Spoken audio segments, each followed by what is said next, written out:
Hello, everybody, and welcome to the March 3rd, 2015 edition of the O'Hara News and Editorial. Glad to be back. I know it's been a little while. We're going to have a free-for-all tonight. James and I were bored, so we decided to have a free-for-all. We got a lot of good stories to cover tonight. It's been a while. There's a lot of interesting things that have happened in the past couple of weeks. But we are going to start with a story that James wanted to cover. Coming from none other than the community of the wrongfully accused. We almost One of my always, favorite yes, sites. almost always seem to cover one of their articles on each and every one of our shows, and always a great pleasure to read their articles and to do analysis. So, James, take it away. Okay, as Robert said, coming out of the community of the wrongly accused, we have the University of Wisconsin panel discussion. Men accused of rape should not be innocent until proven guilty. This article is unfucking believable. I'm starting the cussing right away. You hear this, Robert? Yeah, I We heard you. haven't even started into the show, and I'm already cussing. It's okay. The anti-due process voices on campus aren't bothering to sugarcoat their message anymore. At Berkeley last week, students protested the very notion that their classmates accused of rape should be treated fairly. At Ohio University the week before, angry protesters called due process for college men accused of rape bullshit. At Penn, angry law students objected to the very idea that 16 of their law professors would go to bat for fair procedures in sexual assault cases. And last night, anti-due process voices dominated a panel discussion on campus rape at the University of Wisconsin-Madison. According to the College Fix, which is a separate site, a woman who identified herself as a teaching assistant stood up and said she did not feel that the notion of innocent until proven guilty should apply to rape cases because it only helps protect the rights of the accused instead of the victim. Only one of the panel members spoke out in disagreement with this statement. Klingel, the law professor, said that because she was a legal scholar, she had to disagree with this premise. One student said she was horrified to discover that her accused rapist had due process rights. The rights that troubled her included the right to a hearing and the right to have a written summary of allegations from the accuser. She also decried the fact that, quote, he was not required to speak in his defense. According to one account, a purported rape victim said that the University of Wisconsin's policy is designed to protect the rights of the perpetrator. I'm fairly certain that this is not the University of Wisconsin's policy. A university's policy should be to protect the rights of the presumptively innocent, since they may be factually innocent. But we know that colleges aren't doing that. The impulse to eradicate sexual violence is a noble one, but sadly, the rhetoric employed by modern feminists in pursuit of that goal is animated by a disturbing hostility to the due process rights of the presumptively innocent. This is anything but a liberal or progressive position. It is in fact a chilling echo of the lynch mobs that gathered at the hanging trees of the old American South, for whom due process was a luxury society could not afford when it came to black men accused of rape. Anyone who believes that the war on rape can't be waged without dispensing with fairness for the accused is woefully unschooled in concepts that are foundational to our traditions of justice, concepts that predate even Magna Carta. We don't require fairness in tribunals to protect rapists, but to protect the innocent. And Blackstone's formulation is a cornerstone of a civilized people. Dispensing with fairness for the accused not only hurts the innocent, it undermines trust in the system, which hurts rape victims. Yet last night, at a major university, supposedly educated people openly disagreed with a notion that until recently seemed beyond debate: innocent until proven guilty. At least they disagreed with it when it comes to one class of citizens accused of one type of offense.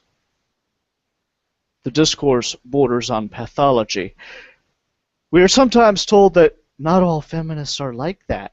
Well, if that is so, where are the sane and rational voices of feminism to condemn this star chamber mentality? All persons of goodwill will need to stand up and declare enough is enough. All right. Robert, what do you think of that? Another great article by Pierce Harlan. Just really nails out it Absolutely every time. magnificent. This is the thing. This is what we're well. This is what they've been saying all along. There's this terrible problem we have with rape everywhere, and rape is so terrible. And because it's so terrible, we have to do it with due process rights for the accused, and this is completely backwards. The more terrible the alleged crime, the higher the standard of evidence should be, the more the accused should be protected by due process rights. It's the cornerstone of our justice system. Here's what gets me, though, is you've got these asshats running around screaming, "I've been raped," Mm-hmm. okay? And they're pointing a finger. And we're expected to believe that just because the words exited their mouth and they pointed a finger, that must be the guy. And he's no longer the presumptively innocent. He is the rapist before anything has ever begun. And this it's not this is something that they're and this whole thing that's happening on our universities, on our college campuses. This is not it's more than just a witch hunt. It's more than just hysteria. These people have an agenda. They want to do away with due process rights. They're not going to stop with those accused of rape. They're not going to stop there. These people, it's very important that people understand that feminism is a statist ideology. And the enemy of the state is due process. It is the barrier between the state and the individual. And people who are statists do not like due process rights. You see this every single time. They hate civil rights. They hate the right to free speech. I don't see how this is any different than the Inquisition. No. But it's more. The thing is it's more diabolical than that. Since those days, since the witch hunts of the 17th century, and the Inquisition of the 16th century, 15th, 16th centuries, those two periods of history were what started this idea of, hey, before we kill somebody or take their property or beat them up or torture them, there needs to be a trial, because too many innocent people get killed for stupid reasons, because they're a Jew, or because someone said they're a witch. You know, someone said they cast a spell on their daughter. How can you disprove that? How can someone defend themselves from such a crazy allegation? She turned me into a newt. How can someone defend themselves? And so clearly, people in the Enlightenment age, people started saying, just after the Renaissance we started getting into the 1600s, 1700s. We had these people who call themselves Enlightenment thinkers, as the Age of Reason. They started saying, listen, it is really important that we protect the individual from the state, because we need to have a boundary here. And what they came up with is this idea of, first of all, the presumption of innocence. And then they came up with due process. And this eventually evolved over the course of 150 years. It culminated in the American Bill of Rights. That's how this happened. It happened to protect it. And now what's happening is we have this wonderful Constitution, which has worked so well for so long to keep this crazy stuff from happening again. These people who, and again, I don't think it's hysteria. It is what's driving this is political power and money. These people want money, and if you look behind all the jokers behind these things, you got the Glory Reds who are raking in the cash. You have the college administrators, the Title IX administrators who are raking in the cash. Their Oh salaries have God, yeah. exploded over the past several years because now they have this new job, which is basically the inquisitor. That's what they are on campus. True, that's what they are. They are the inquisitor, and I have to do it. I have to they're do it. going to Can I get do the it? council together, and the Can I council's do it? made up. Sure, I, go ahead. the Inquisition, what a show. The We need to get Inquisition, here we go. You know you're wishing that we'd go away. But the Inquisition's here and it's here to stay. I Mel mean, Brooks could never ah, make that movie. He oh, could never make that God. movie today. He could never make Blazing Saddles either. He could never. No, no, he couldn't do any of that. He'd be accused of rape. He'd be, he's the rape. Right. He's being rapist. I mean, gosh. I mean, Blazing Saddles. That was just like rape culture Yeah, all oh, the oh, time. God, yeah. That was rape. But That anyway, was rape that's culture. yeah. That's what's going on here. And so now you have all this new wave of administrators that are being this new category of administrators that are being created because of this, and they love this. Now we have schools that have much more administrators now, so now the price of education is going to go up. More people are going to have jobs, and oh, if innocent men get kicked out of the school system, well, who cares?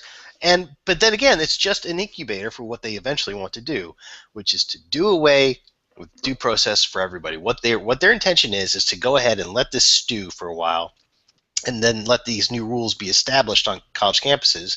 Then they'll go to their state and federal legislators and say, hey, look at all the, quote, progress that we have made in the past several years in dealing with sexual assault cases. We should apply these rules to the actual criminal statutes. We Yep. should do away with due process. And if you don't think that that's coming down the pike, you're dreaming.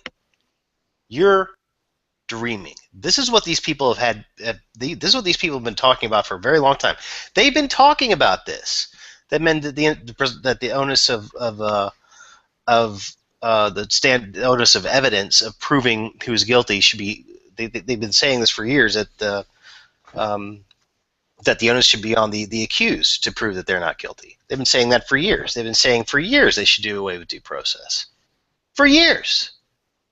And now they have a foothold in our education system, and they fought very hard for a long time to get a foothold there. And this is what they're doing with it. This is what they're doing with it. There's a reason. This isn't just some crazy hysterical witch hunt. There's an agenda here, a very scary one. Well, I mean, look, I mean, there was an agenda 500 years ago. Yeah, but I mean, those people was a honestly huge thought land. It was a huge land grab because, I mean, yeah, the same motivators apply today as they did 500 years. I'm just saying. I'm just building the parallels. Yeah, there was money and political agendas back I mean, then. it wasn't just some peasant girl running around going, "There be a witch." No, it wasn't like that. It was prominent individuals pointing at other prominent individuals who were moneyed, and they knew that they'd be getting a kickback from the church for pointing out the next dastardly individual. Yeah. Same thing, man. I mean, this is what it's come to.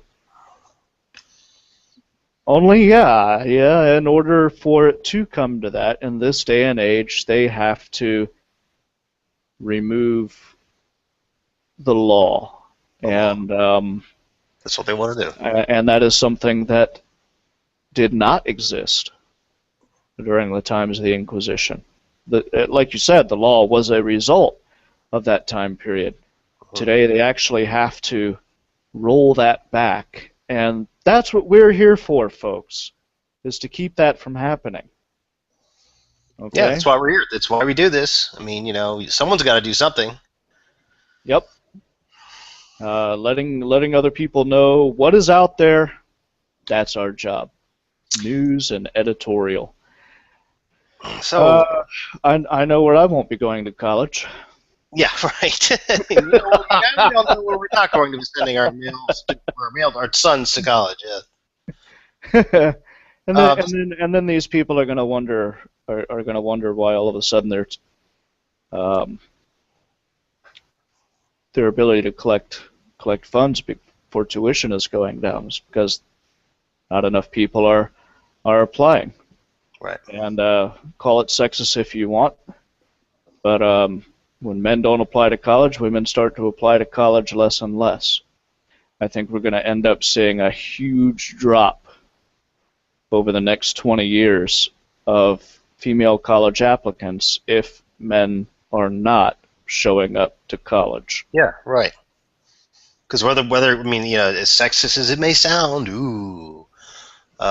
many women, many young women, they want to meet their future husbands at the school they go to because they don't want to. I mean, why? Most women Well, they want to fall in love, get yeah, married, have kids, do all that happy stuff, and you can't do that if there's no men around, can you? well, they're not going to marry the carpenter's son. They're not going to marry the guy that's getting his certificate in plumbing. They're not going to do that. Or they may not have a Maybe they choice. will. At that point, maybe they'll plumbers. Well, I know plumbers make pretty damn good money now. But anyway, So what have you got for us? okay. Actually, this is a very interesting segue into my story. The story is coming from Newark, New Jersey. Expert can't. This is coming from um, NewJersey.com. This is a story that I've been covering for almost a year now. It's about a woman who had sex. She was into facilitated communication. That's where people who are severely autistic or who have cerebral palsy or some severe mental handicap, they can't talk for whatever reason, and there's some question as to whether or not they have anything to talk about. Some question as to how sentient they actually are. But there's this field of study called facilitated communication where they have these quote experts come and they assist these people to type on computer keyboards, and then these people start writing wonderful poems and stories, and they start talking to their families for the very first time, even though they've never even learned how to read or write. They just sort of do this, and their critics, of course, are saying, "Hey, look, this is all a big hoax. These people are they're hoax, they're crooks, or they themselves are mentally deranged. They maybe they're swept away with this altruistic idea that they're actually helping these people when in fact they're not." So the whole thing is very controversial. I'm sure many people are listening right now are familiar with the controversy. But anyway, this woman, Anna Stubenfeld from Rutgers University, had sexual relations with this one of her quote clients. She's 40. Gosh, she's my age now. She's 45 now, 44. And this guy was much younger than she was. He was 31 or 32, I think. But she says that he told her that he was in love with her and wanted to get married to her, and she started having sex with him, and she told the parents that they were in love and they had already had sex. Well, the parents, they pressed charges for sexual assault, and she was arraigned on charges, and now the hearings are going on right now, and there have already been several hearings, but in this case, this comes to us on February, a couple weeks ago, and this piece is written by Bill Weichert, and it is titled "Expert Can't Prove She Can Communicate." And the whole controversy, the whole question is whether or not this guy was even actually able to give consent. And does her saying that she gave consent constitute consent? So here we are at this quandary, and the title of the story is "Expert Can't Prove She Can Communicate with Disabled Man Who May Be Victim of Sexual Assault, Judge Rules."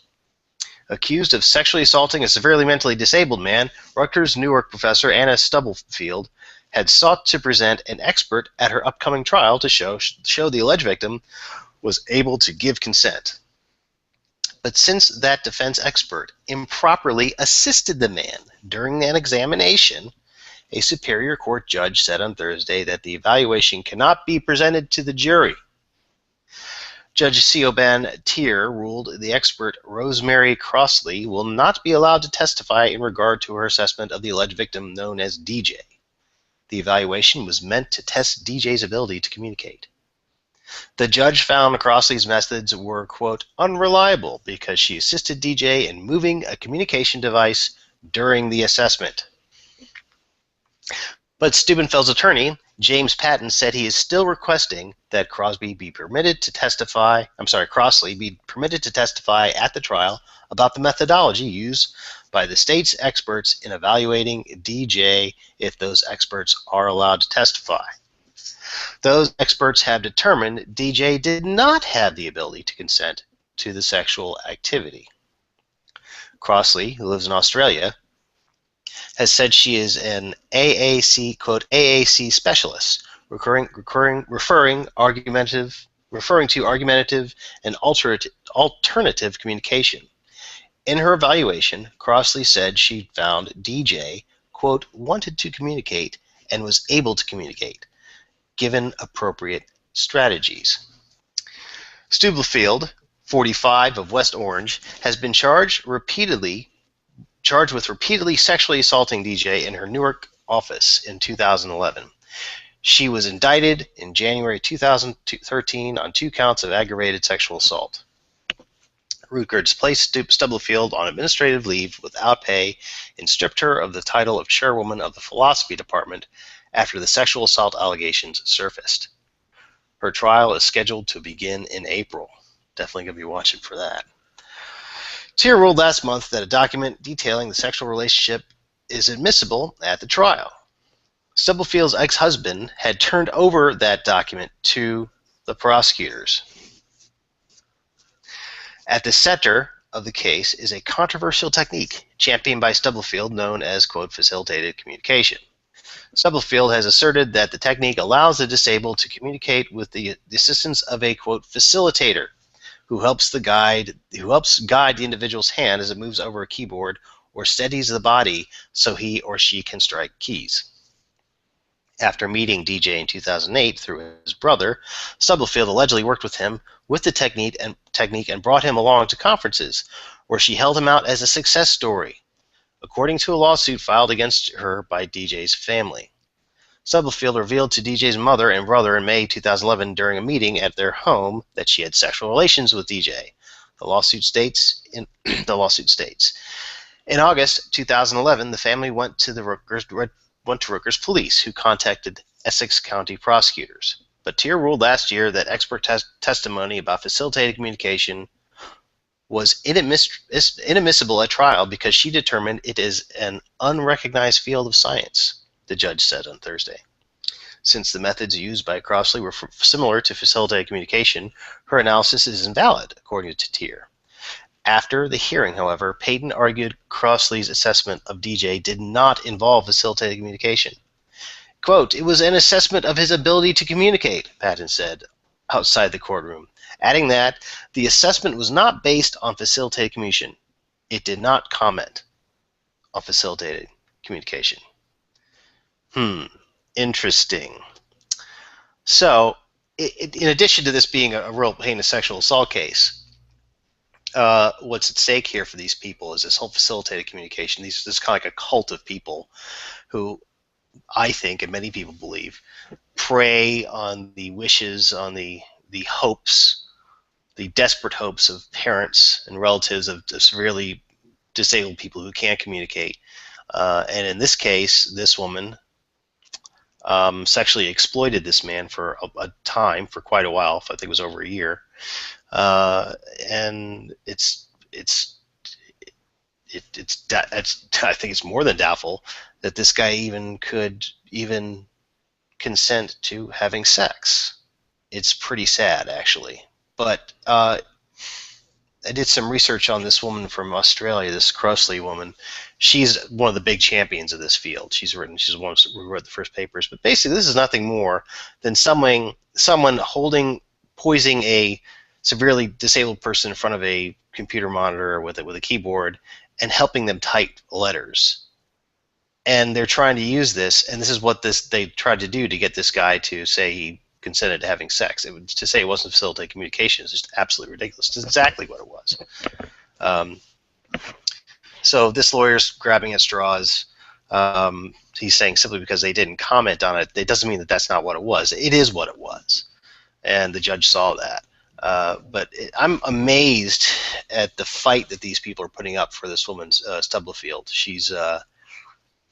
And I'm amazed more people aren't talking about this. I'm Oh, amazed. the whole field is in danger over Yeah, this. but I'm amazed that this There's a has lot not. of there's a lot of money going Yeah, about. I mean, this I'm is amazed that this hasn't made national news. I mean, this guy who's writing these stories, he's the only guy who's covering this. This Bill Whiteshirt guy, and I yeah. know why. Well, we've The seen guy's, this before, haven't we? yeah, sure. I This is, mean, I mean, again. This is imagine if the if the genders were reversed, and this was a male communicative facilitation expert who had sex with my God, not it would not only be it would all over just it would every news channel. first of all the guy would be abandoned by his colleagues. Yep. He'd be pilloried by his colleagues. He would not get the same treatment that this Anna Stubblefield is getting now from her colleagues. The In guy fact, would be they're the cast out, due thrown under the process. bus. Yeah, then they would and they would do this in order to they would do this to that guy in order to defend their field, saying this guy he's a malpracticer, he doesn't do that. Well, but they're doing the exact opposite here with this woman. Why? Why? Well, we'll see, and we'll see what a jury thinks, right? Mhm. Right. Well, I mean, I think I mean, it will come to that. some people are holding the smoking gun, and you could pretty much say, okay, well, chances are, OJ did it. Yeah, I mean, Right. Yeah. but hey, that's and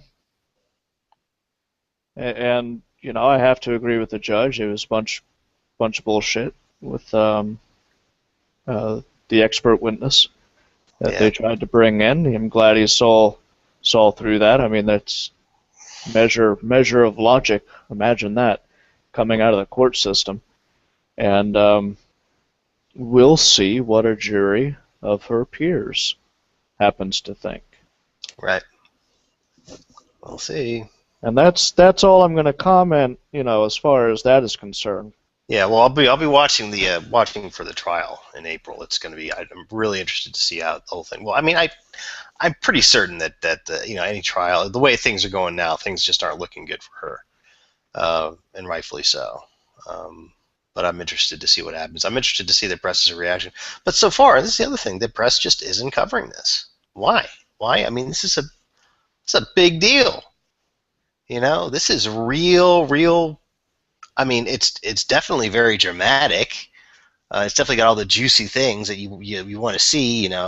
Sexual exploitation, all those other things that the press like to plaster all over the TV screens. As long as the perp is a man, of course. But when it's a woman, oh no, we can't have that. But Well, unless it's a Jodi Arias style, and then sure, it's yeah, just good television. that's right. the, uh, the way everyone watches that shit, it might as well just be another episode of Bad Girls, right? Right, sure, exactly. Well, Right. that's it. That's it, James. She's older. She's over the age of 40. No one wants to look at her anyway. That's the other thing. There you go. She had to go pick on a mentally disabled guy to get her jollies.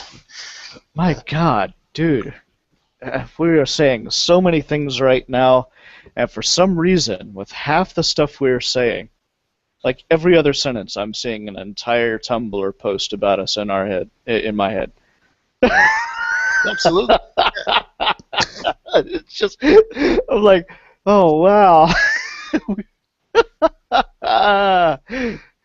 Oh, well, what else do we have here? Oh, I'm going to go with a little bit of funny going on here. Okay? All right. Roll with it. This is coming out, speaking of Tumblr, this is coming out of Tumblr.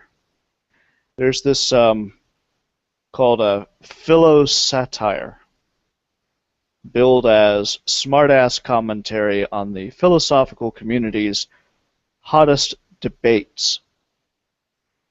And one particular post really caught my eye. It's called the unfair expectation of evidential support spurs movement. Okay? So I'm going to go ahead and read. Keep in mind, folks, this is satire. Okay? All right.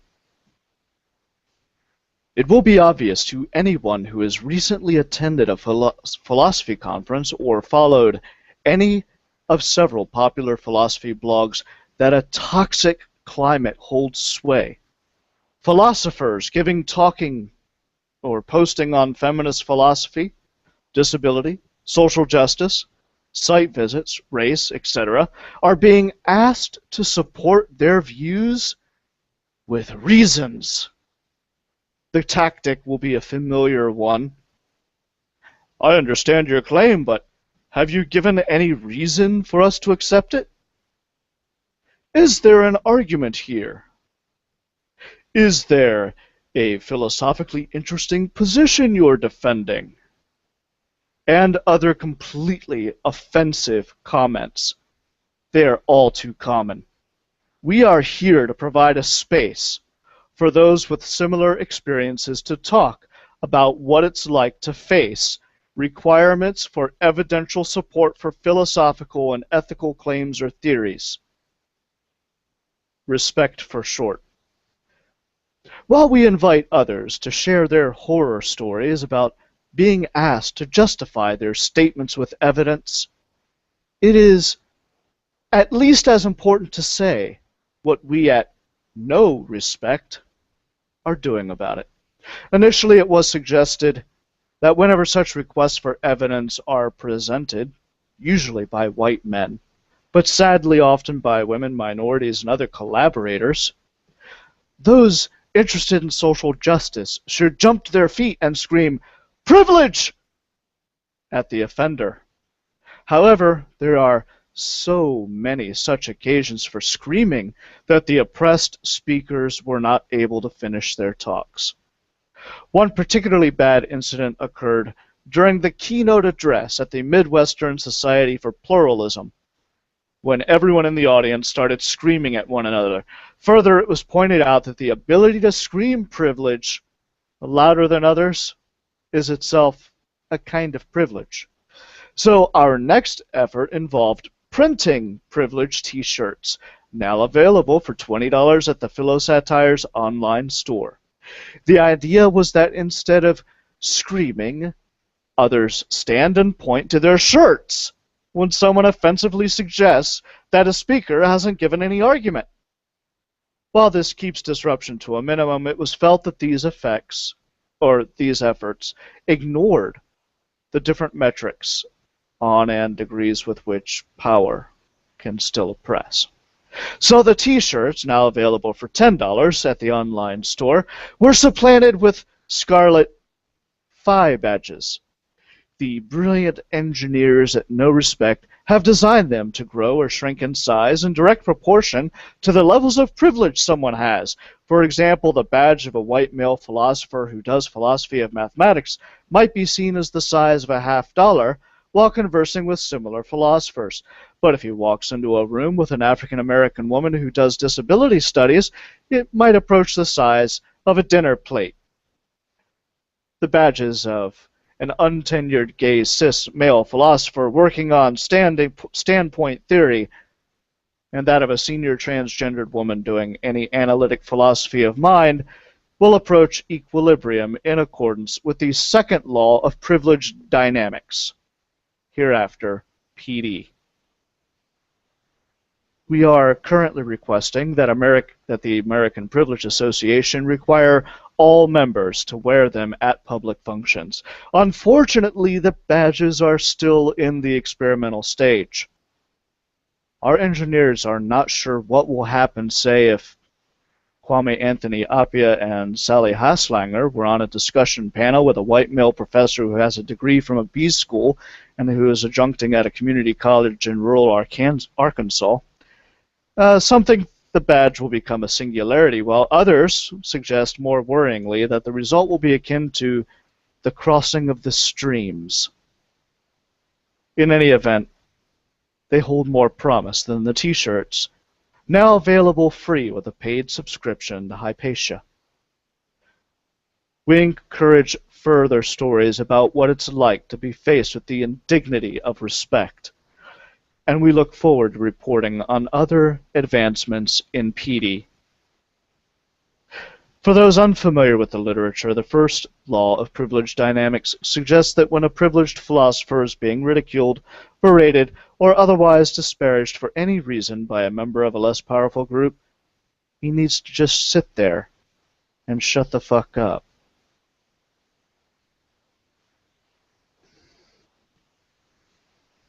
So what'd you think? Whole What, Robert? I mean, it's like this whole identifying, like, who are the privileged group, who's the privileged group, and who's not. Always seems to be what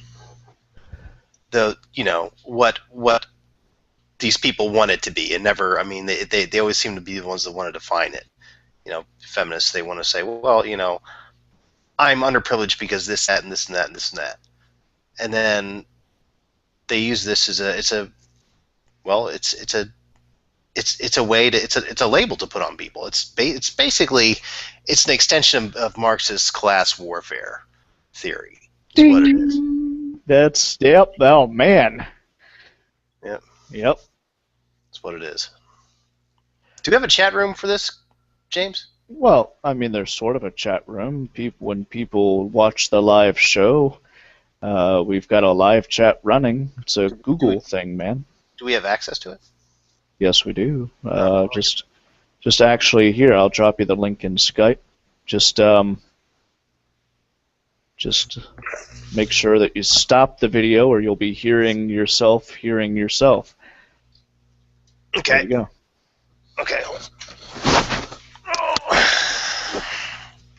But yeah, I mean, you can see live commentary as it happens. Imagine that. All right. Let's see what's going on. So this is something that feminists use on a regular basis, the concept of privilege. And you will see plenty of other social justice groups out there use the concept of privilege. The concept of privilege is used in order to shut down a conversation. All it does is detract from being able to present an opinion or the truth. Oh my God, you have no idea how many times I've put the truth onto something and I've been told to shut up Because you're privileged. Yep.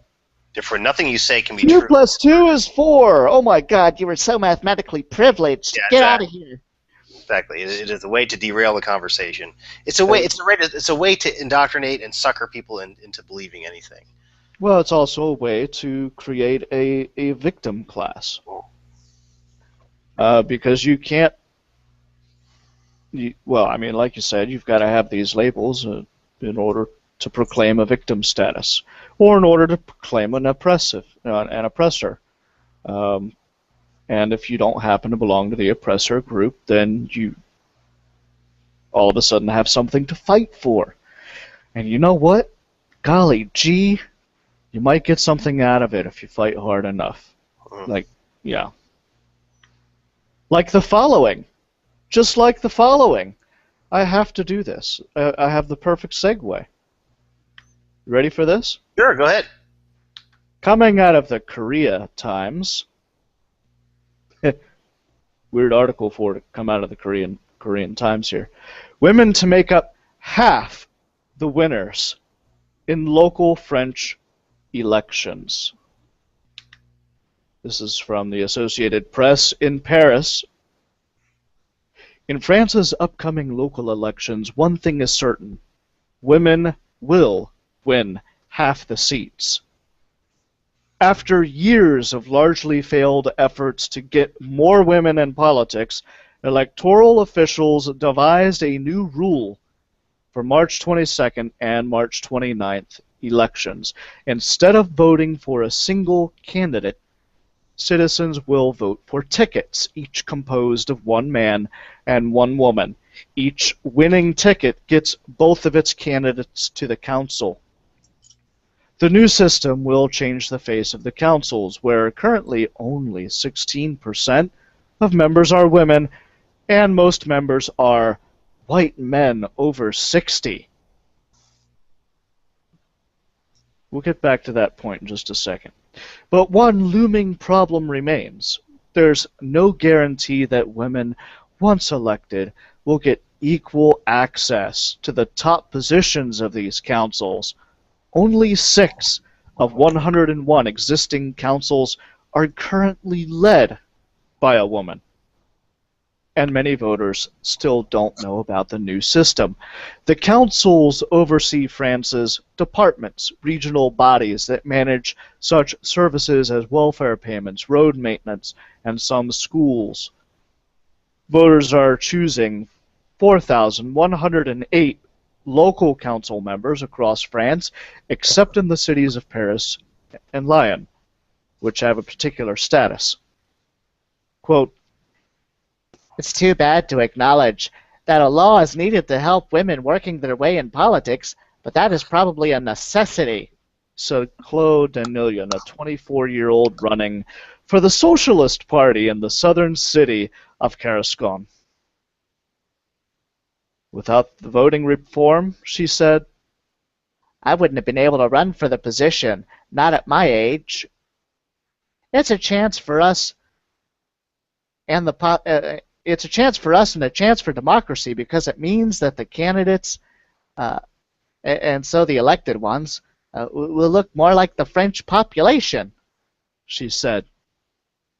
Now, France gave women the vote in 1944, a year before the end of World War II. While France has family-friendly government policies that encourage women in the workforce, we'll get back to that, it has never had a woman president and has been slow to welcome women in political power. No fewer than 9 laws regarding gender parity in politics have passed in France in recent years, yet only a quarter of parliament members are women. Camille Hollebeck, a 25-year-old socialist candidate in Bordeaux, noted that political parties had to find new faces in order to be able to compose the new tickets. And on those tickets, it's often the man who is representing experience and the woman youth and renewal, she said. Female candidates report that they are often a source of surprise to the French voters, who are discovering the new voting systems and sometimes mistakenly think the women are the alternate candidate instead of equal members of the ticket. Lord Townley, 33, history and geography teacher running for the UMP party line in the city of Annecy near the Alps, says the new rule is going to change quite a lot the atmosphere in local councils.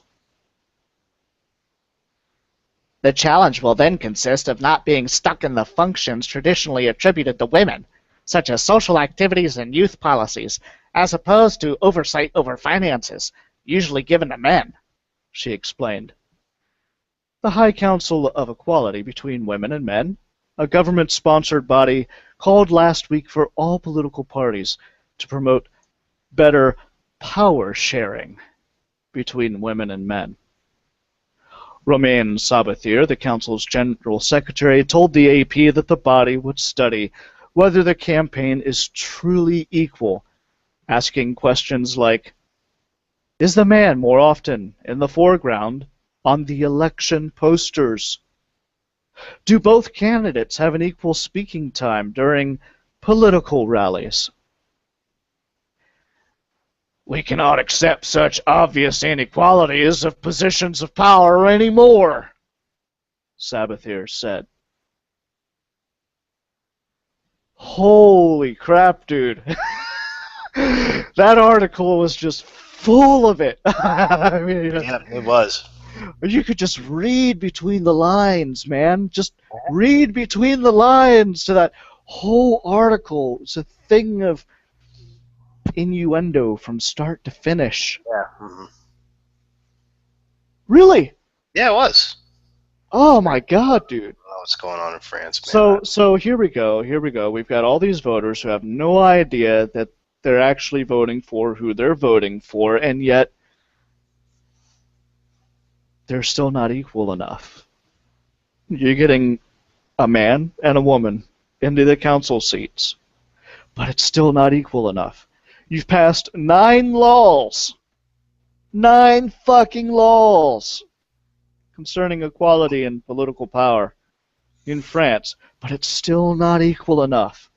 Does it sound to you like women just don't want to fucking do the damn job? Just don't want to run for office. I mean, And not only that, maybe they don't want to elect a female into office. Maybe women themselves. I mean, let's look at the way women vote. yeah. Hey, women Well, see, can vote. the next step is after that is if they do see how. It's not like they're fucking shackled to the damn kitchen. That's exactly what they'll say. They'll say, well, seeing as how women are, this is their voting behavior. This is further proof that they are oppressed. So we can't listen to we can't count their votes. If a woman doesn't vote that's right. It's internalized misogyny. If she doesn't vote for the socialist feminist, then she is going. Then her vote's not going to count. That's what they're going to say because she's actually oppressed, and we can't. She voted for a man. She's oppressed. Yeah, if they're not voting for a socialist feminist, then it's internalized misogyny. And they're voting. Wow. I mean, holy shit, dude. I haven't seen an article like that in quite some time. Well, I mean, what I just said about that would be the next step if these people's logic is continued to go on unchecked, because that's the next step for them. Yeah, the next step it doesn't matter how many people we're going to have to install somebody into office because we can't trust you to vote. Regardless of what the voters say, we cannot trust the voters, correct? Wow. Sexist posters, man. This comes down to sexist posters. I mean, when I read this, I'm thinking of 1984, and all I see is a boot smashing the face of humankind forever and ever and ever. This is exactly what I'm seeing with this kind of shit. Their Ministry of Truth. Yep, Ministry of Truth. So they're going to start looking at all these posters, and they're going to say, oh, nope, nope, nope. The man's in the foreground of the poster. Can't have that. Oh, she's smiling. That's sexist. Oh, she's not smiling. That makes her look like an asshole. That's sexist. Oh, the man is in the poster. That detracts from her power. Get him out of there.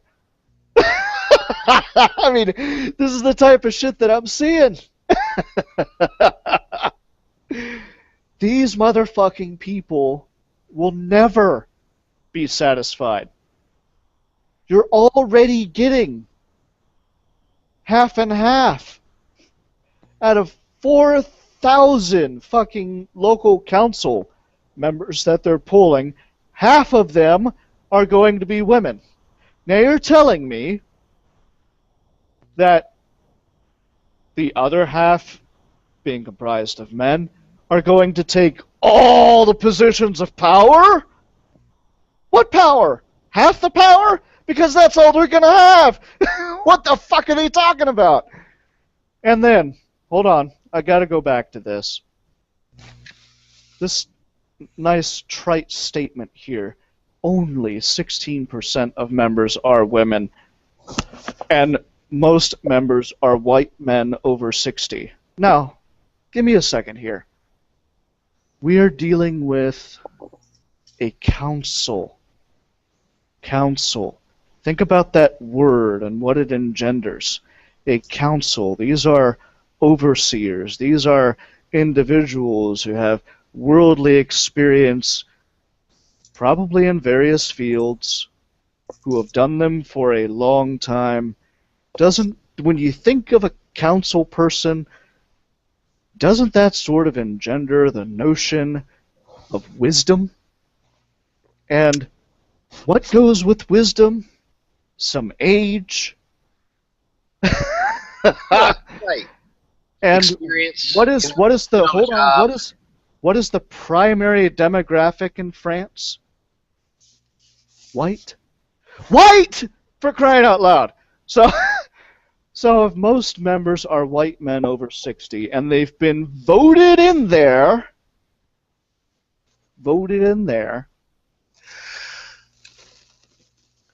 then that must mean that the voters recognize experience, wisdom, all those attributes that you would expect to find in a council person.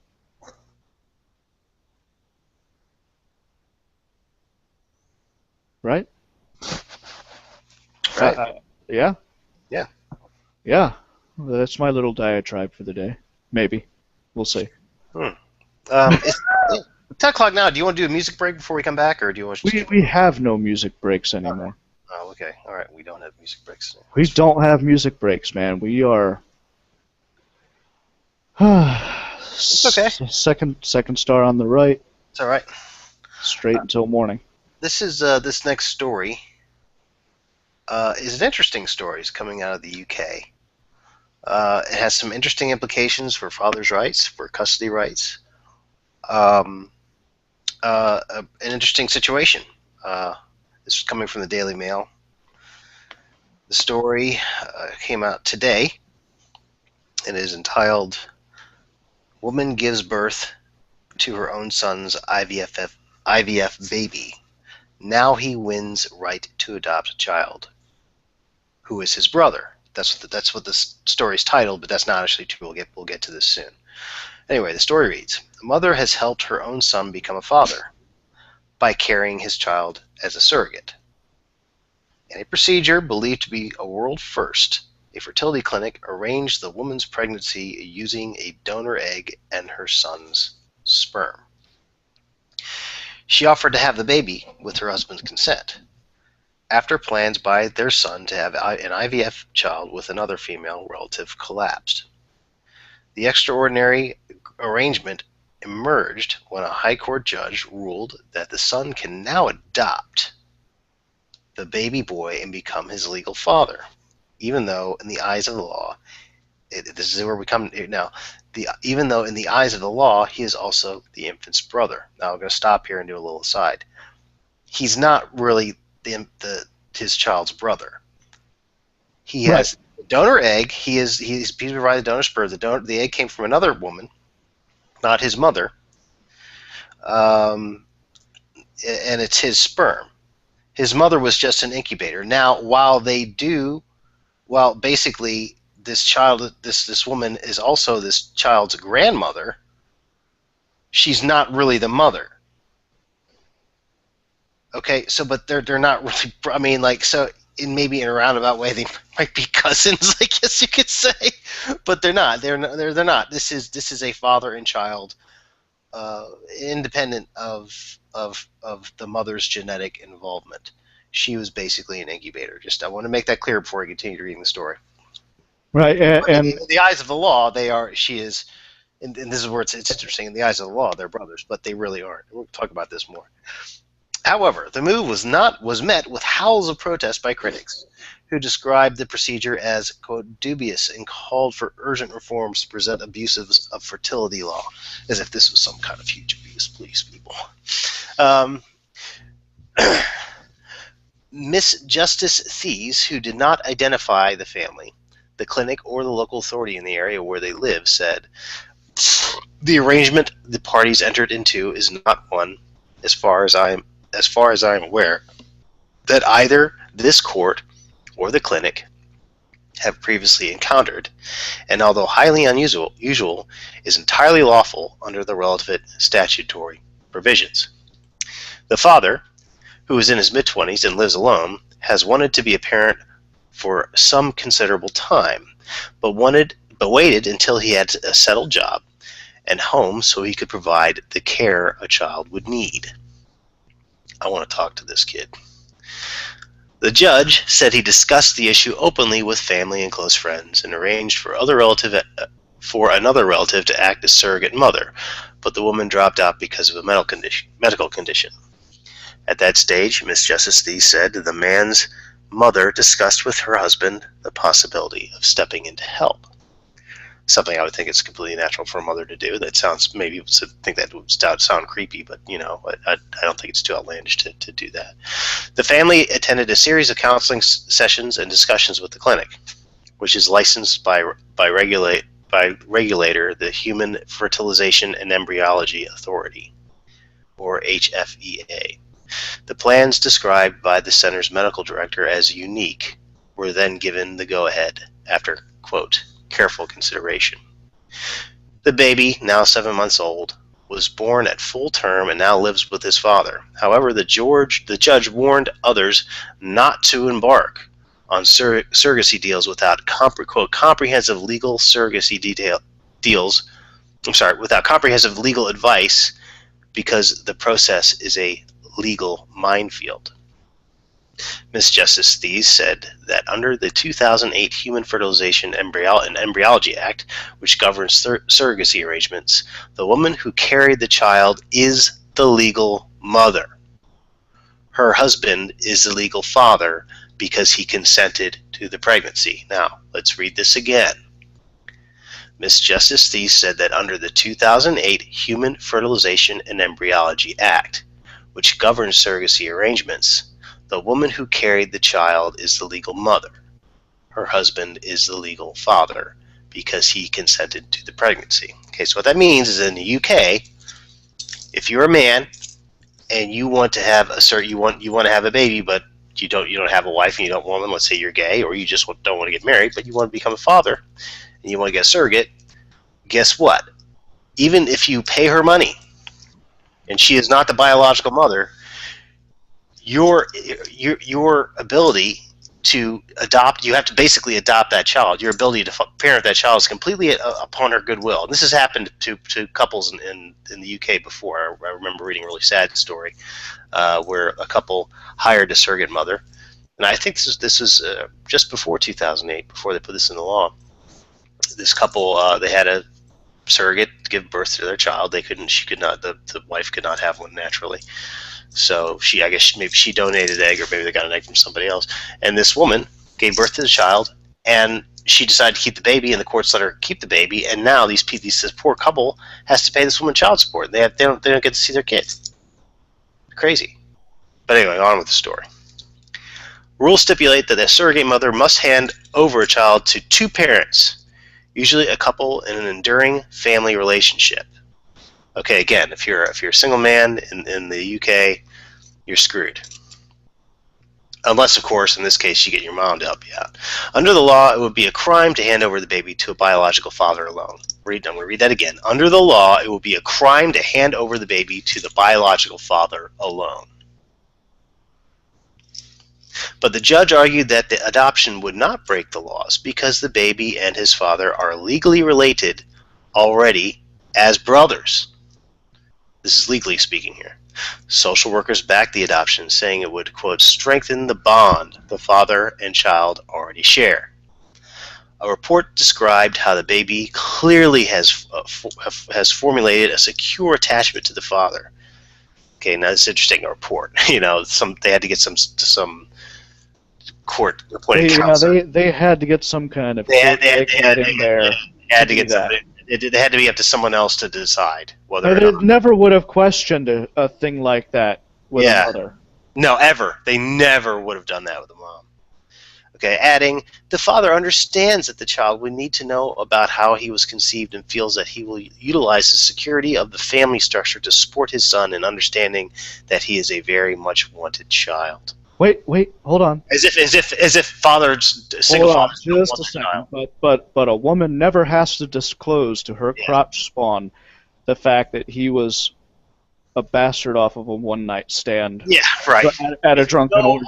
obligation to tell her kid who the kid's dad is. None whatsoever. Okay. Another report said the mother and her husband regard the child as their grandson, which is what the kid is, adding that the family want the child to know about the circumstances surrounding his birth. Ms. Justice Thies said the closeness of the family was a critical feature of the case. The strength of these familial relationships and the consequent support they provide now and in the future will ensure the child's lifelong needs are met, she added. But last night, critics said the law should never permit such an arrangement. Author and broadcaster on family issues Jill Kirby said, "The ethics in this case are very dubious indeed. If the HFEA considers this to be a legal procedure, there is an urgent need to look at the law again." Interesting. Patricia Morgan, a leading researcher on family policy, said, quote, "This child will have so much confusion in its background. The evidence suggests that the further we move away from two biological parents, the less good that is for the child." Interesting. Robert Flello, Labour MP for Stoke-on-Trent South, said, "This case throws up many concerns and worries. My greatest concern in all this is the potential emotional damage to the child in the years to come, as he tries to work out family relationships that most of us can take for granted. The job of the HFEA, established in 1991, is to license and monitor clinics and embryo research and provide the public with impartial information about both. Its chairman since last year is former accountant Sally Cheshire." Okay, I've got something to say right off the bat Please, here. I can hear you chomping at the bit. All right. First off, I'm gonna go ahead and reiterate that this was a donor egg, father's sperm. The father's mother served as an incubator. Okay, willingly did so. They're saying this father has some kind of obligation to tell the child exactly the conditions of its birth. I don't see a problem telling the child the conditions of its birth. That's fine. But they're acting as if it's a complete obligation to do so when a mother is not obligated to tell their crotch spawn that they were the product of a drunken orgy at a frat house. Now, this Robert Fellio, Labour MP for Stoke-on-Trent, when he says that it throws up concerns and worries, and that the greatest one is the potential emotional damage to the child in years to come, as he tries to work out family relationships. This motherfucker is taking a look at everything through the eyes of an authoritarian. Absolutely. Through the eyes, First of all, through the eyes of the law, yep. And what the law tells you is your family. Okay, when matter of fact is that the father is the fucking father. His grandmother was an incubator. How fucking hard is that? How hard is that? How hard is that? Not that hard. Seriously, when the kid gets to the age where they can understand it, it's not going to be traumatic for the kid. The kid's going to go, "Wow, that's pretty far out, Dad." Yeah, that's some sci-fi shit going on. Yeah, hey, Grandma, thanks, but thanks, Mom, Grandma, Grandma. Whatever. That doesn't really matter. I mean, Grandma is going to be grandma, not mother. Yeah, right. It's still going to be, but I mean, these asshats who are commenting on this shit are looking at everything.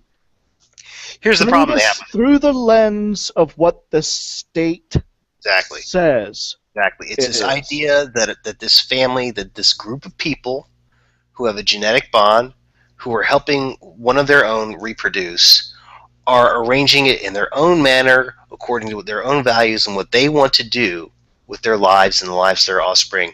That is an affront to these people, James. That is something these people do not like. What is this? Individuals making individual choices about their reproduction and how they raise their families? That is something that's an anathema to these people. They don't like this. It's something that is very, very, very... Unless it's a woman doing it. It's alarming to them. Then it's her prerogative. Well, let's talk about why you think that. Why we think that is.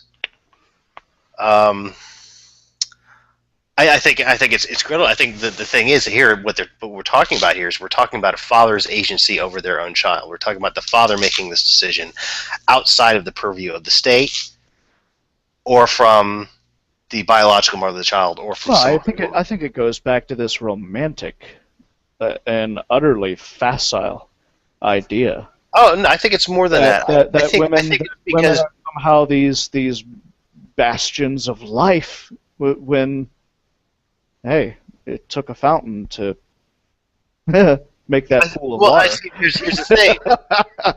I think that's a big part of it. But I think there's another part of it too.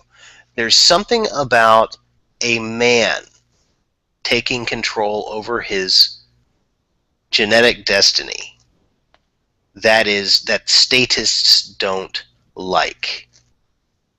And there's the reason why I think that is, and a lot of people have talked about this, but this idea, because when a man does this, when a man, that's what a family is. You've got a man living under the roof with his children, and in normal cases, there's a wife. That's something. And Erin Pizzi said this. She said this. What the state wants to do is they want to remove that guy, the man, because if you do that, you have what by nature a dependent person, mother and child. Mother and child is dependent on the state, and the mother and child are not going to buck the authority of the state. No, they're not going to do it because the state is their source of security. The state is the new daddy. Statists know this. And this is why. You can never question a woman's wants because they know that a woman who has just had a child and who is breastfeeding, they know what's first and foremost on her mind. Security. And if the state can simply hand out food stamps, free place to live, or if they can get money out of the dad through child support, and they can rip the family apart, and have a kid who's dysfunctional, it's going to need to be thrown in jail someday. All the better, because that means it's more jobs for jailers, more special ed teachers, more behavioral psychologists in the school system. They know this. They know the scam. They know the scam, and this is why you see this happening. This is why you see statists do this type of thing. They got all bent out of shape whenever a man, as a father, a potential father, a expecting father, when he starts deciding, when he starts asserting his rights to decide his future and the future of his children, they don't like that. That is something that they immediately jump on. And this is a really interesting case, and an interesting example. And it exposes so many things that we're just talking about now here. Also, it raises a lot. It does raise a lot of questions. But I think that it's a positive step forward what this judge has done. I think it bodes well for men's rights in the UK. I think it's interesting, but not for the reason. I think that give it about 3 years, and these asshats are going to change the law again to make sure that things like this will not happen. Right. Oh, they'll find. Yeah, absolutely. They'll find some way to just 3 years. We'll come back in 3 years and talk about this and see what happens. Yep. All right. Well, they're not going to let it go. They're not going to just let this go. No, they can't afford to do that. Because once men start taking control of their own reproduction, it's all downhill, for the structures of power at that point. Mm-hmm. What else have you got? Wait a minute. That's it. Was that it? That's it for me. Well, I've got one more. Great. And this is an opinion column coming out of the Toronto Sun. I'm going to go ahead and read this. It was written by Jerry Agar. I hope I'm pronouncing his name correctly. From the Toronto Sun. Domestic violence against men ignored. Domestic abuse leaves a spouse bruised, battered, possibly bleeding internally with broken bones and a severely damaged psyche. Where does he go? Yes, he, the battered man, beaten by a woman who claims to love him. During a recent discussion on my News Talk 1010 radio show about domestic abuse, a caller named Robert took exception to the media always, in his assessment, portraying the man as the perpetrator and the woman as the victim. Robert suggested someone should do an ad campaign portraying the other side of the debate. I challenged him by saying, "Why don't you do it?" So he did. The ad campaign is being sponsored by the Canadian Association for Equality, starting with a billboard to go up Wednesday in the heart of Toronto, at the corner of Bedford and Davenport Roads. The billboard features the image of an angry woman towering over a cowering male. It reads, "Half of domestic violence victims are men. No domestic violence shelters are dedicated to us."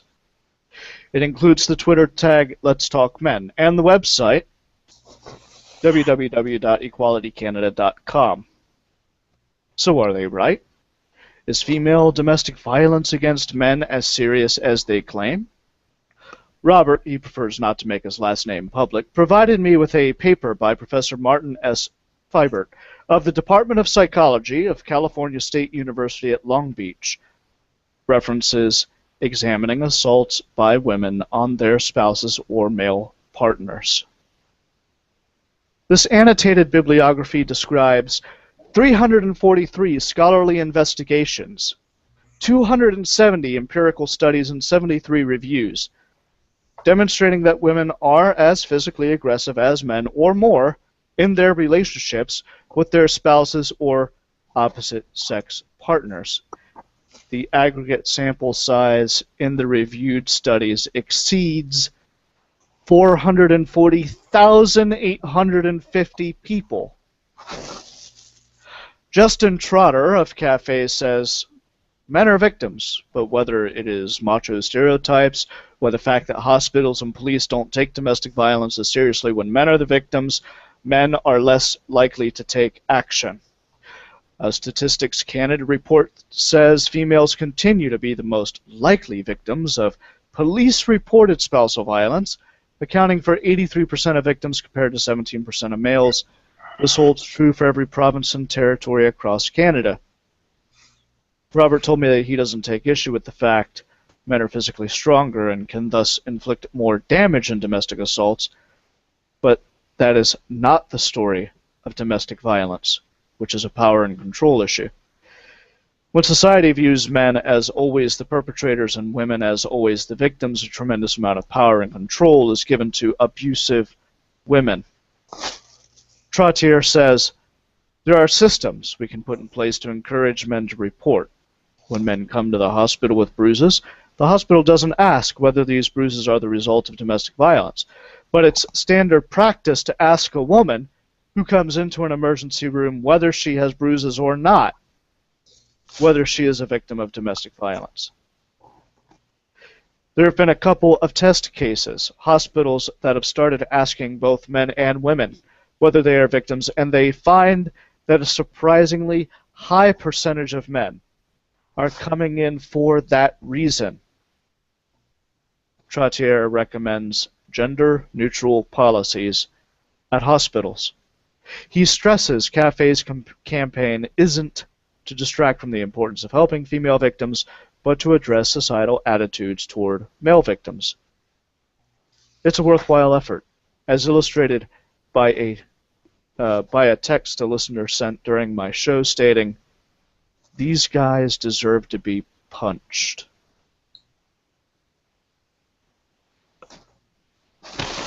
Jeez. Go figure. Go figure. But yeah, I mean, for all we know, that individual who sent that text could have just been a asshole troll, or meant it some other way. We don't know. But look, the fact of the matter is that I think this opinion column really laid it out well, and Yeah, fair. Starting to see more fairness in opinion columns, I think. yeah, well, they don't have a choice. They don't have a choice but to begin to be fair. We've really don't get me wrong. I mean, the narrative is still squarely on the other side of the feminist anti-feminist divide right now, as far as who's being the loudest, the longest. But there are more and more people that are coming out and saying that this is a bunch of bullshit. We've been lied to for a very long time. And the people that are lying to us are in our halls of power and in our halls of academia. And they've been doing it for a very long time. A very long time. So there we go. That's all I had as far as. Yeah, I think that's it. I think that's all we got. I think that's it, folks. Well, you want to call it a night then? Yeah, let's call it a night. Thanks everybody for joining us tonight. It's now 10:15. Hopefully next week we'll have a guest for y'all. But it was still a good show. We like to do these free-for-alls every once in a while. Kind of clears the air, gets the cobwebs out of our head, and of course we gotta keep on giving you folks things. We know we've been kind of sparse lately, but holidays happen and other things happen, but we're still here. So join us next week. Folks, take the red pill.